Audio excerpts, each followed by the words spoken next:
Hello বন্ধুরা, welcome to my channel. তোমরা সবাই কেমন আছো? আজকে একটা নতুন রেসিপি দেখো, পটলের পুর পনির দিয়ে।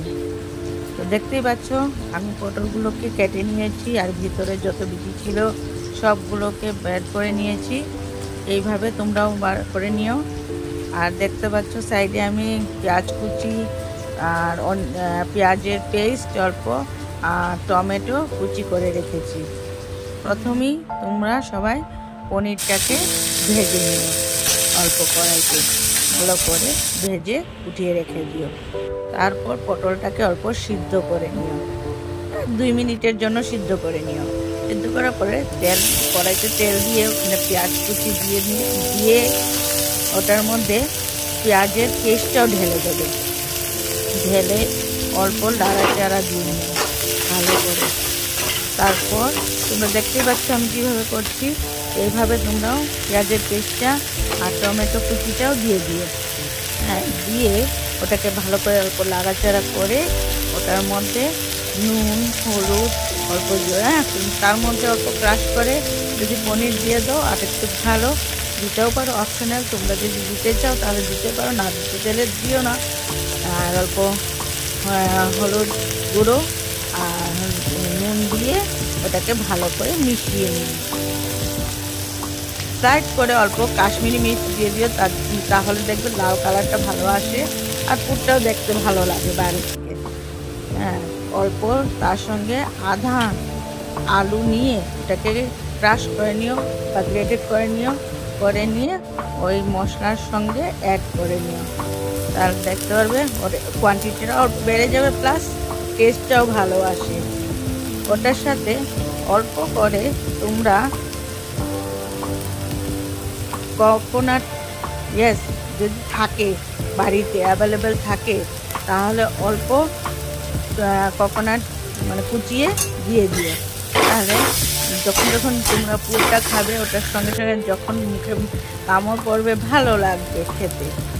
আর তার সঙ্গে অল্প একটু চিনি দিয়ে দিও, ভালো লাগে টেস্টটা। চিনি দেওয়ার পরে ওটাকে ভালো করে মিশিয়ে নিয়ে ভালো করে মিশিয়ে বাস তোমাদের ভিতরের পুরটা রেডি হয়ে গেল। তারপরে তোমরা দেখতেই পাচ্ছ আমি কীভাবে পটলের ভিতরে পুরটাকে ভরছি, ওইভাবেই তোমরা ভরে নিও। তার মধ্যে ওই ফ্রাইড পনির একটা বসিয়ে দিও। এই দেখো কীভাবে আমি ভরলাম, এইভাবে ভরলেই হলো বাস। তারপরে তোমরা আরেকটা বাটিতে অল্প সুজি আটা নুন হলুদ দিয়ে ওটাকে মিক্সচার বানিয়ে নিও। বাস ওটাকে কটিং দিয়ে ফ্রাই করে নিলে আমাদের পুর রেডি হয়ে যাবে। তো তোমরা মনে হয় এটা ভালোই লাগবে খেতে, তোমরা একবার নিশ্চয়ই ট্রাই করো বাড়িতে। হ্যাঁ, সবারই ভালো লাগবে আমি জানি। তো ট্রাই করে দেখো। এটাকে সুন্দর করে আগে কোটিংটা লাগিয়ে নেবে ভালো করে, সব দিকে লাগিয়ে কড়াইতে তেল আগে দিয়ে দেবে যেন তেলটা গরম হয়ে থাকে। তারপরে মিডিয়াম আঁচে সবগুলো পুরকে সুন্দর করে ভেজে নিও। এই দেখতে পাচ্ছ কড়াইটা গরম হয়ে গেছে, আমি ছেড়ে দিচ্ছি সব পুরগুলোকে ভালো করে কোটিং দিয়ে। বাস এইভাবে তোমরাও ফ্রাই করে নিও। ফ্রাই করলেই বাস তোমাদের পটলের পুর রেডি, আর খেতেও খুব টেস্টি। তো আমাকে কমেন্টস করে জানাবে তো তোমাদের ভালো লাগলো আমার এই রান্নাটা। যদি ভালো লাগে তাহলে আমার চ্যানেলটাকে প্লিজ লাইক শেয়ার এবং সাবস্ক্রাইব করে দিও। প্লিজ তোমাদের এই ভালোবাসা পেলেই আমি আরও এগিয়ে যাব। দেখতে পাচ্ছ এই যে পুরগুলো কি সুন্দরভাবে ফ্রাই হয়ে গেল, দেখো। আর দুই পাশে ভালো করে ফ্রাই করে নিও, তারপরে বাস তোমাদের পুর রেডি। Thank you.